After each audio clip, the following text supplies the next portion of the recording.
Assalamualaikum warahmatullahi wabarakatuh. Kembali lagi dengan saya Abdurrahman dari PPL Daring IFAPA tahun 2020. Nah, kali ini saya akan sedikit menjelaskan tentang job desk dari back office.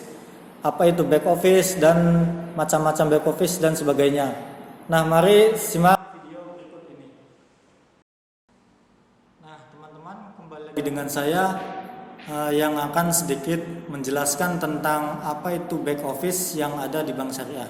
Nah, teman-teman tahu nggak sih apa itu back office yang ada di Bank Syariah?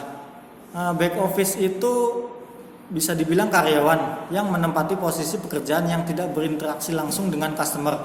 Berbeda dengan yang front office, yaitu seperti teller, customer service, dan lain-lain.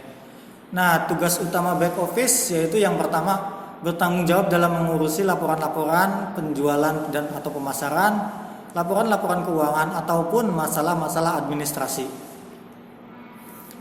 Nah, back office juga adalah bagian terpenting dari perusahaan atau organisasi di mana tugas-tugas didedikasikan untuk menjalankan proses operasional, akuntansi, finansial, administrasi, teknologi, audit, pengelolaan data, pajak, legal, pembelian, keamanan, dan kegiatan personilnya tanpa interaksi dengan pelanggan.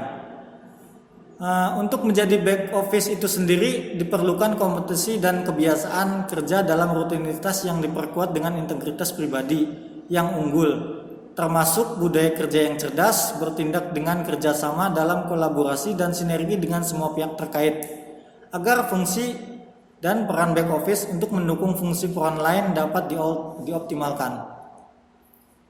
Nah, back office juga sebagai tulang punggung perusahaan harus selalu secara proaktif dalam disiplin yang tinggi, mensupport kepentingan strategi perusahaan dengan tetap menjaga internal kontrol yang berkualitas, mampu berkolaborasi dengan frontline dan semua pihak di back office, mampu membangun budaya trust yang etis dan cerdas mengeksekusi setiap rencana dengan cara-cara yang terkalkulasi risikonya.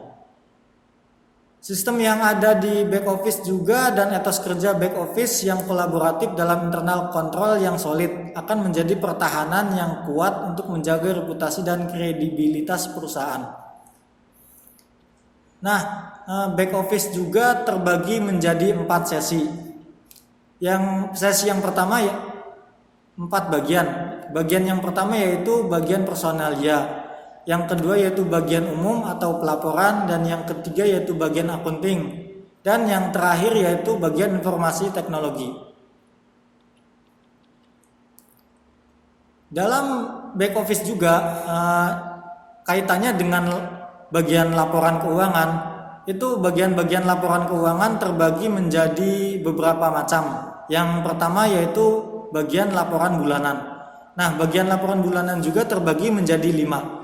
Yang pertama yaitu laporan bulanan, yang kedua laporan BMPD, yang ketiga laporan restrukturasi pembiayaan, yang keempat yaitu laporan pajak, dan yang terakhir yaitu laporan sistem layanan informasi keuangan atau yang biasa disebut CLIK.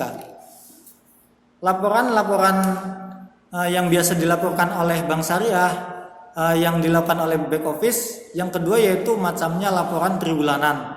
Laporan triwulanan pun terbagi menjadi 3. Yang pertama yaitu laporan penyelesaian pengaduan konsumen, yang kedua laporan keuangan publikasi, dan yang ketiga laporan PPATK.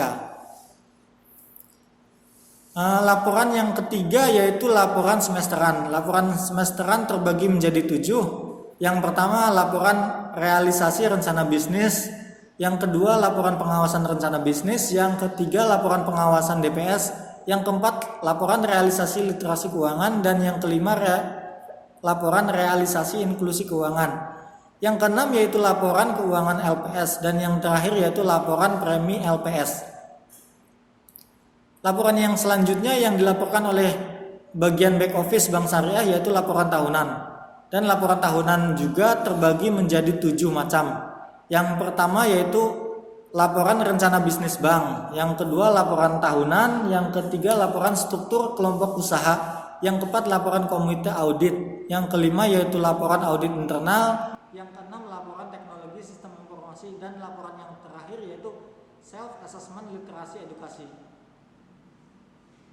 Yang ke-8 yaitu laporan rencana literasi edukasi, Yang ke-9 yaitu laporan rencana inklusi keuangan. Yang ke-10 laporan rencana pengkinian data. Laporan yang ke-11 yaitu laporan realisasi pengkinian data. Laporan yang ke-12 yaitu laporan penerapan manajemen risiko. Yang ke-13 yaitu laporan penerapan tata kelola. Yang ke-14 laporan tahunan LPS. Yang ke-15 laporan SIPINIA. Yang ke-16 laporan ROI pajak. Dan yang terakhir yaitu laporan SPT tahunan pajak. Nah, sekian pemaparan dari saya tentang job desk di back office Bank Syariah, yang isinya tentang laporan apa saja yang akan dilaporkan oleh back office. Untuk selebihnya atau kurangnya saya mohon maaf. Wassalamualaikum warahmatullahi wabarakatuh.